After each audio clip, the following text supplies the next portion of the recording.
Quelque chose a craqué sur la ligne de front du Donbass.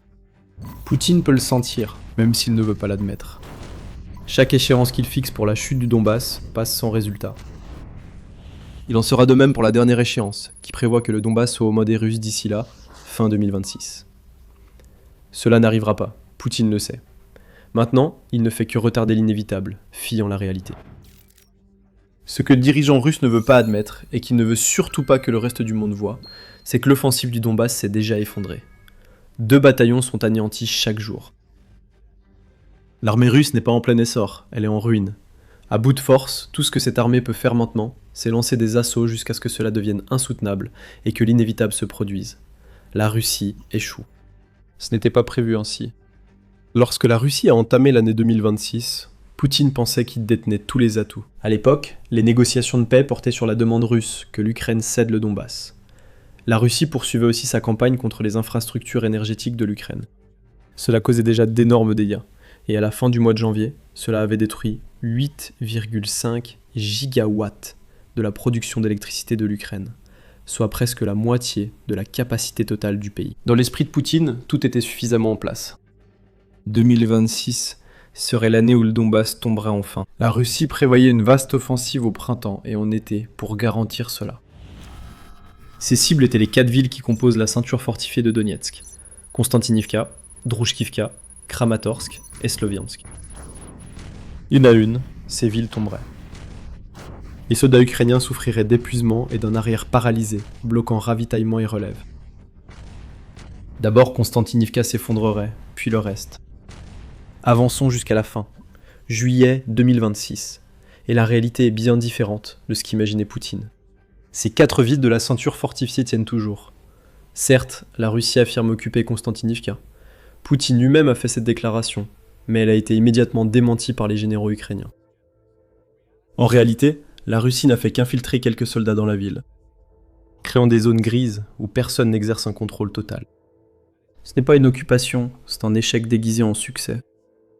Comme le dit Katerina Stepanenko, responsable de l'équipe russe de l'Institut pour l'étude de la guerre, ou ISW, ce sont des infiltrations, pas des avancées. De petits groupes russes, parfois 1 ou 2 soldats, entrent dans certaines positions de la ville sans les consolider. Ils ont encore besoin de beaucoup de temps et de ressources pour réellement transformer cela en position consolidée. La grande occupation du Donbass, que Poutine affirmait inévitable en 2026, n'a pas eu lieu. Au lieu de cela, la Russie est prise au piège. Ses forces s'épuisent pour réaliser de maigres avancées, perdant des milliers et des milliers de soldats dans le processus. Des bataillons entiers, et plus encore, sont anéantis chaque jour. Et les villes qui n'ont pas encore chuté présentent toutes le même défi. Des combats urbains dévastateurs, des défenses saturées de drones. Une demande en effectifs russes si massive que l'armée russe épuisée pourrait ne pas survivre au combat dans lequel il l'a forcé. C'est le désastre du Donbass de Poutine. La ligne de front russe s'effondre, comme le montre le nombre de pertes.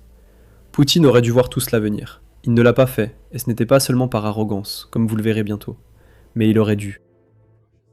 L'échec de la Russie à prendre Pokrovsk a montré à Poutine pourquoi ses plans pour la ceinture de forteresse allaient échouer.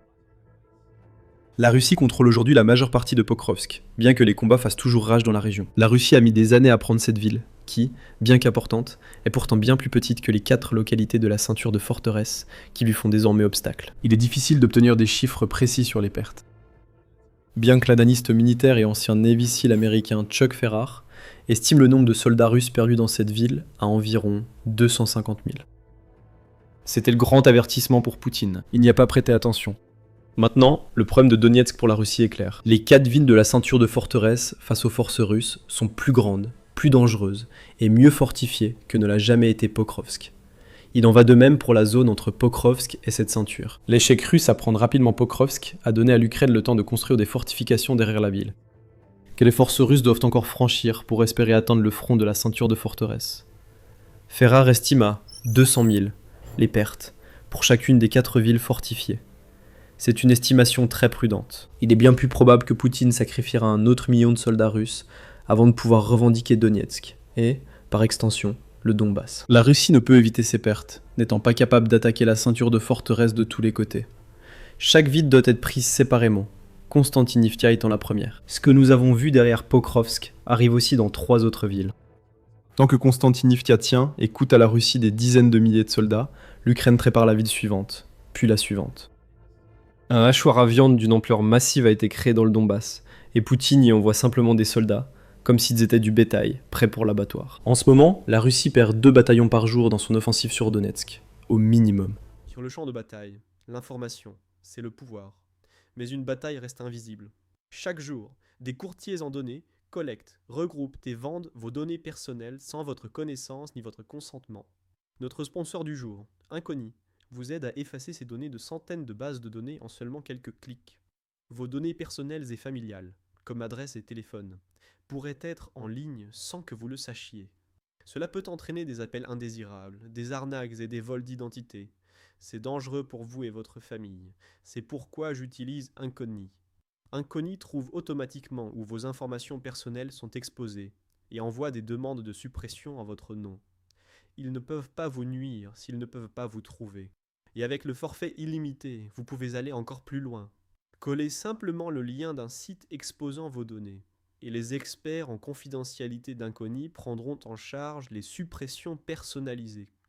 Commencer ne prend que quelques minutes, et après une autorisation unique, Inconi s'occupe du plus gros du travail pour vous. Reprenez le contrôle de votre vie privée dès aujourd'hui. Utilisez notre code spécial pour obtenir 60% de réduction sur n'importe quel abonnement annuel Inconi. Scannez le code QR ou cliquez sur le lien ci-dessous et commencez à supprimer vos informations personnelles du web. Vous savez déjà que l'information, c'est le pouvoir. Utilisez maintenant ce pouvoir pour vous protéger et reprendre le contrôle de votre vie privée avec Inconi. Le Musée national de l'armée du Royaume-Uni indique qu'un bataillon compte généralement entre 500 et 1000 soldats. Examiner les chiffres quotidiens des pertes russes montre le sérieux problème de Poutine dans le Donbass actuellement.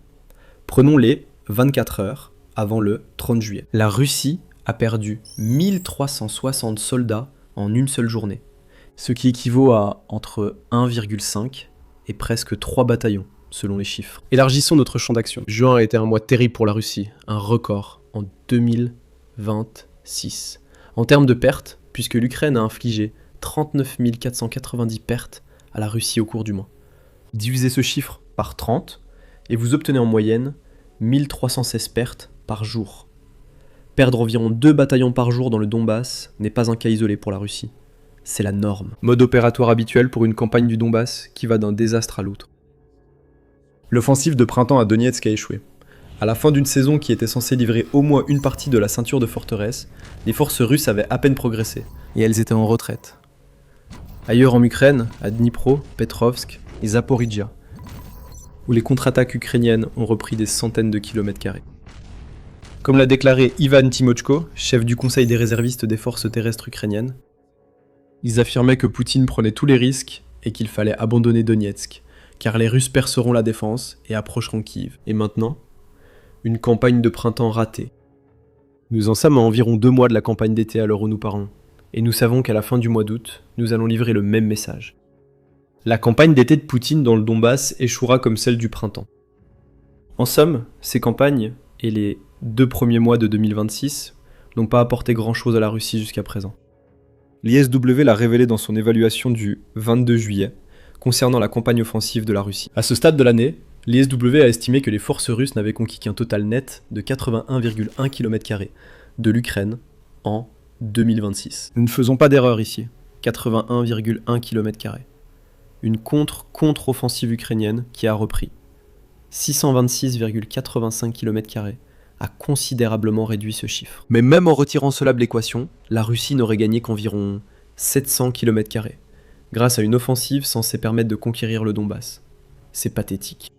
Cela montre clairement que l'armée de Poutine est à bout de souffle. Pour expliquer cette situation, comparons les anciennes campagnes russes dans la région de Donetsk à la situation actuelle. La Russie a remporté de nombreux succès régionaux au cours des premières années de la guerre. Le point fort pour les forces de Poutine fut la prise de Bakhmout. Cette bataille fut sanglante, coûtant à Poutine des milliers de soldats.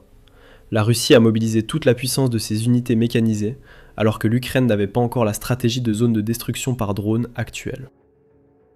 Alors que la Russie s'attaque à des villes bien plus grandes que Bakhmout, les choses sont très différentes. Ouais. Les drones FPV ne sont pas seuls à tuer des milliers de soldats, souvent avant même d'atteindre les lignes de front. La campagne ukrainienne contre la logistique russe à l'arrière, soutenue par de nouveaux drones de frappe à moyenne portée, a sérieusement entravé l'offensive russe sur Donetsk. Lorsque les forces de Poutine ont attaqué Bakhmout, et même pendant la majeure partie de la campagne contre Pokrovsk, les soldats n'avaient pas à faire face à une crise de carburant. Ils avaient des blindés, et ils pouvaient les utiliser, et des véhicules pour transporter troupes et fournitures sur tout le front.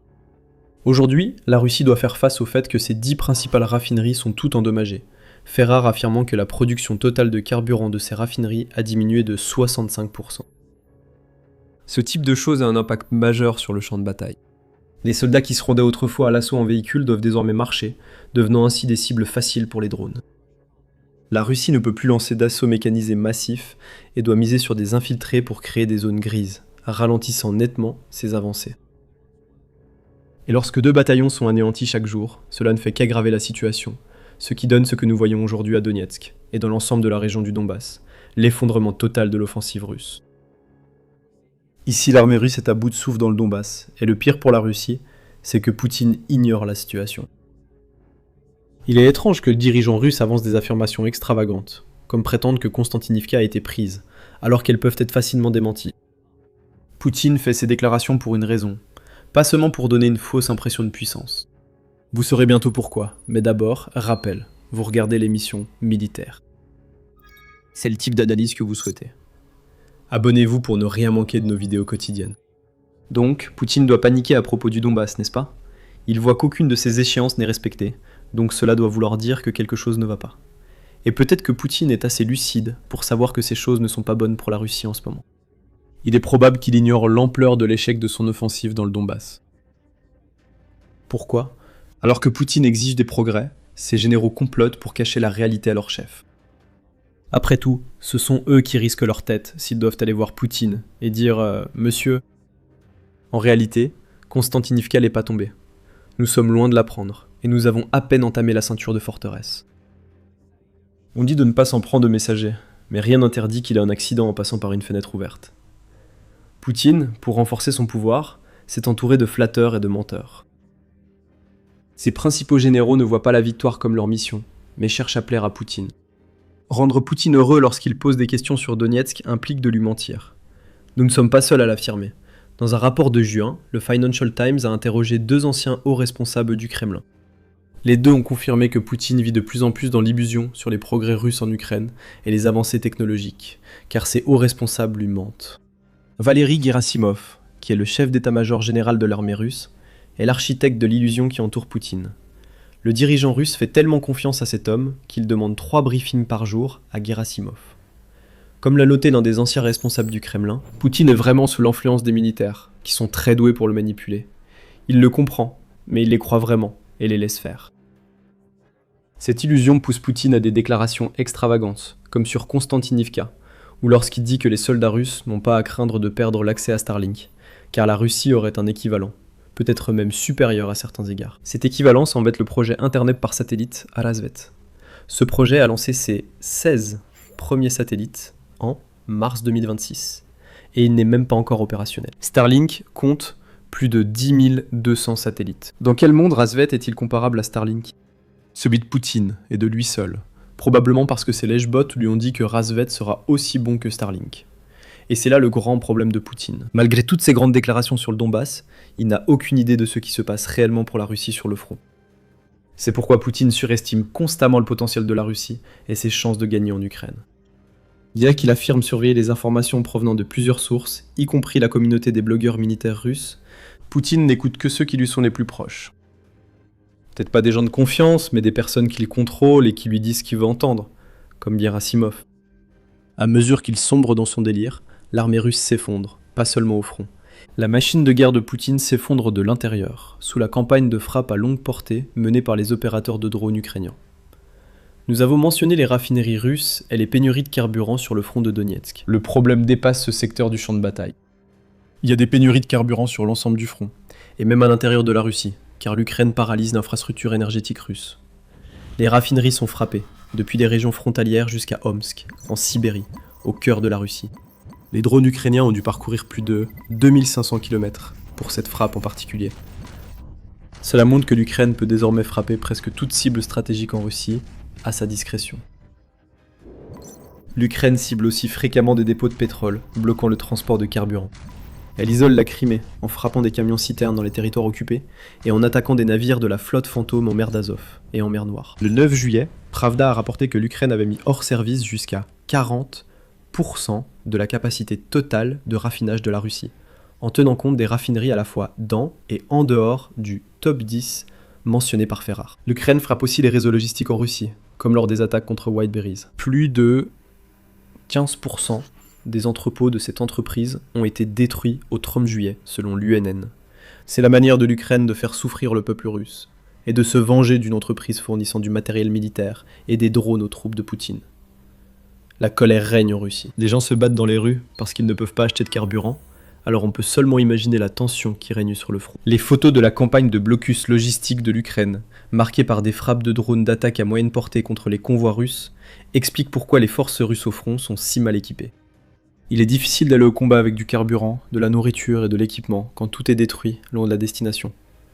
Tous ces problèmes touchent la Russie en même temps. Quelle que soit l'initiative que Poutine pensait avoir dans le Donbass au début de 2026, elle s'est évaporée. Les coûts explosent, tant en milliards de dollars dépensés qu'en vies humaines sacrifiées à Donetsk.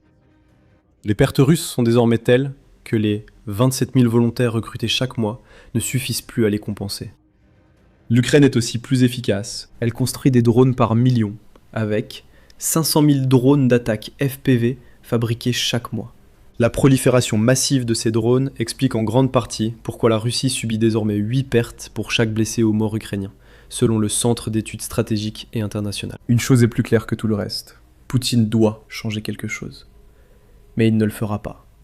Même avec la réalité déformée qu'il a créée autour de lui, le dirigeant russe sait qu'il y a quelque chose qui ne va pas dans le Donbass. Tout ce qu'il peut espérer maintenant, c'est que l'Occident cesse de soutenir l'Ukraine, ou que l'Ukraine change fondamentalement sa façon de neutraliser autant d'offensives russes.